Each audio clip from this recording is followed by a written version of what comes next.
Bien, on l'a dit et redit, là. Le moment choisi pour hausser le salaire des députés avait des particularités, mettons. Notamment le fait qu'on soit en négociation avec le secteur public. Je pense, entre autres, à un jeune père de famille qui veut offrir le plus possible à ses enfants. Je pense que c'est normal qu'on y offre une rémunération qui est compétitive. Ça vous a inspiré le vote de cette semaine sur le salaire des députés? Ça nous a inspiré, mais ça nous a surtout insultés. Avec les offres qui sont présentement sur la table de 9 % sur 5 ans, puis que le Conseil du Trésor n'en démarre pas, alors qu'eux se votent un 30 % minimum d'augmentation salariale. Pour nous, on trouve ça indécent. Et les ouvriers membres du syndicat de la fonction publique du Québec se sont arrêtés aujourd'hui à Trois-Rivières devant les bureaux du MTQ, le ministère des Transports du Québec. Ils s'entendent pas avec le gouvernement sur un nouveau contrat de travail et ça achoppe.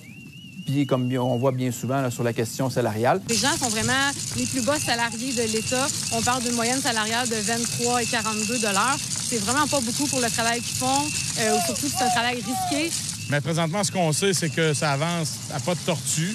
Puis nous, ce qu'on veut, c'est d'être capable, justement, on a dit à la table de négociation, bien, donnez toutes vos dates, payez le plus de rencontres de négociation possible pour arriver à une entente. Mais présentement, je vais vous dire, c'est un dialogue de sourds. Les travailleurs de la fonction publique du Québec souhaitent que les choses bougent. C'est notamment la question salariale qui achoppe dans les négociations avec le gouvernement Legault. Les syndiqués demandent une augmentation de salaire de 3 $ de l'heure par année pendant 3 ans. Vu que l'inflation est quand même assez élevée, au moins, ça va permettre à nos gens d'avoir quand même à regagner un petit peu du pouvoir d'achat. Bien, M. Legault, en bon père de famille, comme qu'il dit, bien, qui s'assied et qui pense sérieusement, regarde, qu'il soit humain. C'est qu'un père de famille a le droit d'aller gagner le plus d'argent possible pour donner le plus possible à ses enfants.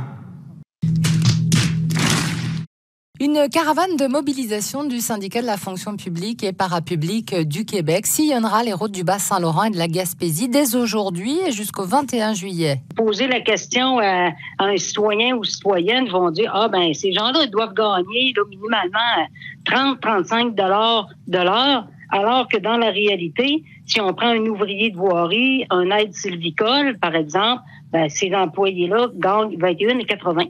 Les ouvriers du gouvernement du Québec se mobilisent dans la région. Une caravane du syndicat de la fonction publique et parapublique du Québec s'est arrêtée à Ville-Marie hier afin d'apposer des affiches et de la peinture au centre de service du MTQ dans le but de manifester. Alors que nos ouvriers, en moyenne, gagnent entre 19 et 24 $ de l'heure. C'est pas un gros salaire, donc les ministères qu'on représente sont comme devenus des clubs-écoles pour les gens, donc les gens ne restent pas dans la fonction publique. L'écart du salaire, si on prend, par exemple, le personnel fédéral ou municipal, chez nos ouvriers de voirie, les surveillants routiers ou les chauffeurs, les déneigeurs, on parlait d'une moyenne de 30 %.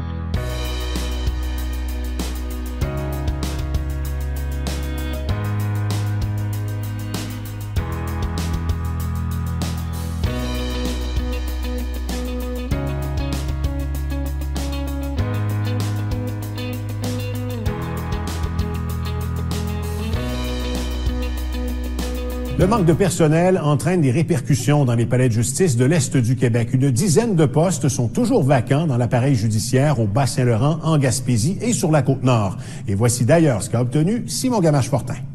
La pénurie de main-d'œuvre touche aussi les palais de justice de l'Est du Québec. Au Bas-Saint-Laurent, en Gaspésie, Île-de-la-Madeleine et sur la Côte-Nord, on compte 6 palais de justice et 7 points de service.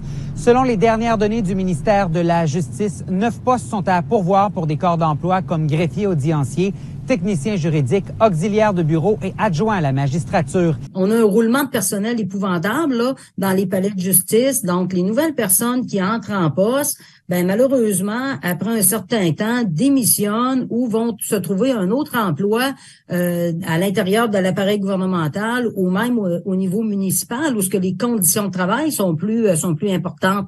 Ce qui fait en sorte que ça met de la pression sur le personnel qui est déjà en place.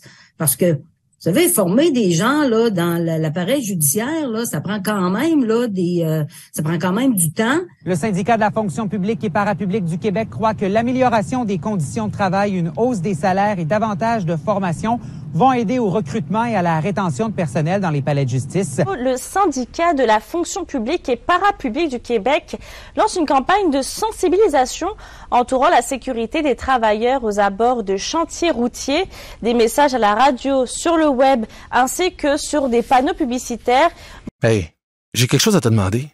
T'es probablement en voiture, dans ta bulle, ou peut-être que tes enfants s'agitent en arrière. Les comptes, tu les vois, mais tu y fais plus vraiment attention. Ça fait partie du décor. Sauf que moi, je suis pas un cône, je suis vivant. J'ai une famille, des amis, puis un travail à faire. Je m'appelle Francis et je suis ouvrier de voirie. S'il te plaît, fais attention près des chantiers. Garde-moi vivant. Je travaille pour toi.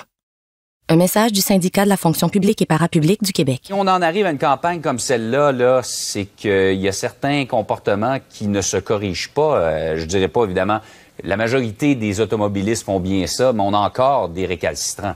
814 blessés l'année dernière et 8 décès qui sont dus pour les ouvriers, pas juste les signaleurs, mais les ouvriers, les patrouilleurs également aussi qui sont impliqués là-dedans, ceux qui se promènent avec les camionnettes du ministère. Alors c'est très important, c'est vraiment les automobilistes qui sont ciblés à ce niveau-là. Selon les plus récentes données, on apprend que 80% des accidents sur les chantiers, comme celui où je me trouve présentement, sont liés à des comportements humains. Un chiffre jugé beaucoup trop élevé là, par le syndicat de la fonction publique et parapublique du Québec. Ils sont à risque d'être frappés par les automobiles, ils sont à risque aussi d'être écrasés par des véhicules lourds. Et ce qui est inacceptable, c'est que ces gens-là subissent des agressions verbales et physiques. Les gens leur lancent des gobelets de café, de la nourriture sur les chantiers routiers. C'est inacceptable. Le gouvernement Legault a l'intention de déposer un projet de loi cet automne afin de créer une agence des transports. Le syndicat de la fonction publique et parapublique du Québec est d'ailleurs contre cette idée.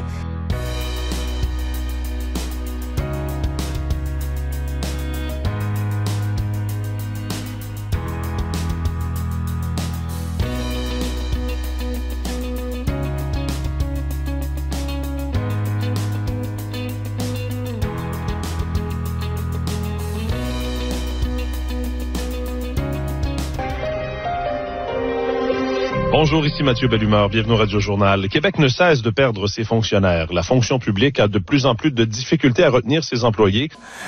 Si on n'a pas de service au numéro que nous avons appelé, c'est parce que le nombre de fonctionnaires qui quittent est alarmant. Un gros problème de pénurie de main-d'œuvre et de rétention du personnel dans la fonction publique à Québec.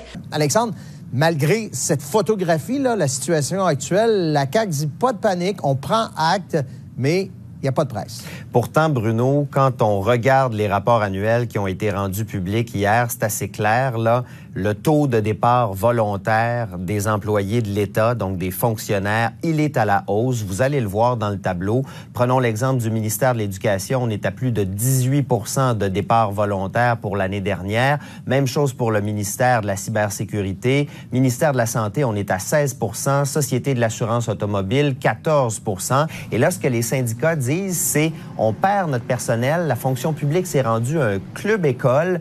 Et après quelques années seulement, les gens vont chercher de meilleures conditions de travail au municipal, au fédéral ou au privé. Pour nous, c'est majeur et ça vient démontrer ce qu'on dénonce depuis plusieurs années et où est-ce que le gouvernement n'a rien fait pour corriger la situation. Encore présentement, on est en négociation et on espère un coup de barre majeur au niveau monétaire de la part du gouvernement pour retenir fonctionnaires et ouvriers. On ne peut pas leur en vouloir aux gens, aux fonctionnaires dans ces deux ministères de vouloir quitter le bateau. Donc contexte difficile pour ces travailleurs-là, dites-vous, dans ces ministères. Oui, ça a été tellement mal géré avec une organisation du travail, des échecs, des retards, des dépassements de coûts. Moi aussi, j'aurais pris mes clics et mes claques et je serais parti de ces ministères. Les pilotes, les mécaniciens, là, on a-tu des défis de ce côté-là? Est-ce qu'il y en manque? Oui, je te confirme au niveau autant pour les compagnies de Buffalo Airways, Bridger, le service aérien gouvernemental, il y a un manque de pilotes, il y a un manque de techniciens. Je me suis entretenue avec le président du syndicat et ce qu'il dit, c'est les besoins sont très clairs. On a besoin vraiment d'engager des techniciens, d'engager des pilotes d'avions citernes et de les garder parce qu'à l'heure actuelle, il y a un roulement de personnel très important. Plusieurs se dirigent vers le privé. Manquer bientôt d'effectifs, puis ça, on le dénonce depuis plusieurs années. Ça fait longtemps qu'on le dit, qu'on devait embaucher, qu'on devait donner des meilleures conditions salariales. Ça n'a pas été fait de la part du gouvernement. C'est quoi l'écart? Ben, l'écart, on parle quasiment du double de salaire au niveau du privé. Dans certains corps d'emploi, on parle des techniciens, on parle des pilotes également aussi. Donc, c'est pas des conditions attractives pour les gens qu'on représente, là.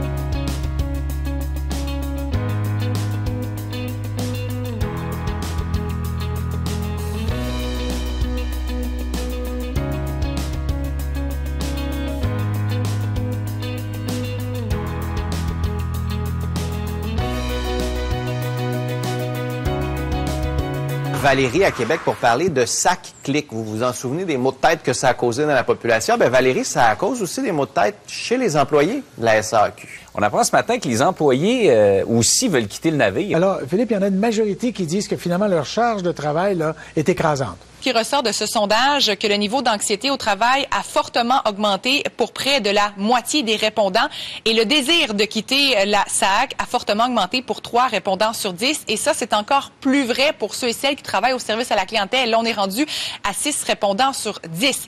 Pourtant, la ministre Guilbeault disait récemment que tout était revenu à la normale. Le syndicat n'est pas de cet avis. Je ne sais pas pourquoi que la ministre est si mal informée, mais écoutez, le sondage est très parlant, là, c'est généralisé, les retards sont encore très fréquents à la société depuis l'implantation, dans le fond, de SAC-CLIC. En fait, il y a 2 choses, c'est la santé psychologique de nos membres là-dedans, le service à la population qui est pas au rendez-vous alors que SAC-CLIC promettait plein de choses, mais malheureusement, ça a été implanté trop vite. Et là, dans le fond, c'est nos membres qui payent aujourd'hui. L'énergie des employés de la SAQ, continue de se refroidir. En plus de tous les soucis informatiques qu'ils ont à vivre avec le système, des fois, qui est encore dératé, ils vivent également aussi les soubresauts de la population, des concessionnaires. La surcharge de travail que cela a entraîné est assez terrible. Faites attention à la personne qui est en face de vous parce que c'est pas la responsable des déboires de la SAC. Le SAC-CLIC est en train de se transformer, et ça c'est de mon cru, en SAC-IT. C'est pas SAC-CLIC, c'est SAC-IT. Le numéro que vous avez demandé n'est pas en service actuellement. Nous regrettons de ne pouvoir donner suite à votre appel.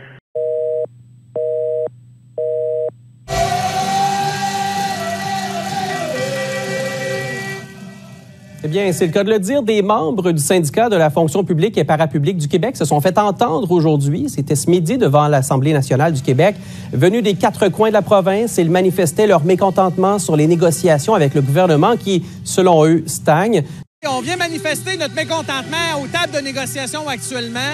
Le gouvernement, depuis des semaines, des mois, est toujours sur son fameux 9 % sur 5 ans, alors qu'eux autres se sont octroyés un rattrapage salarial de 30 % au mois de juin dernier. Écoutez, c'est 2 poids, 2 mesures, c'est pas acceptable. Donc, aujourd'hui, on vient passer le message.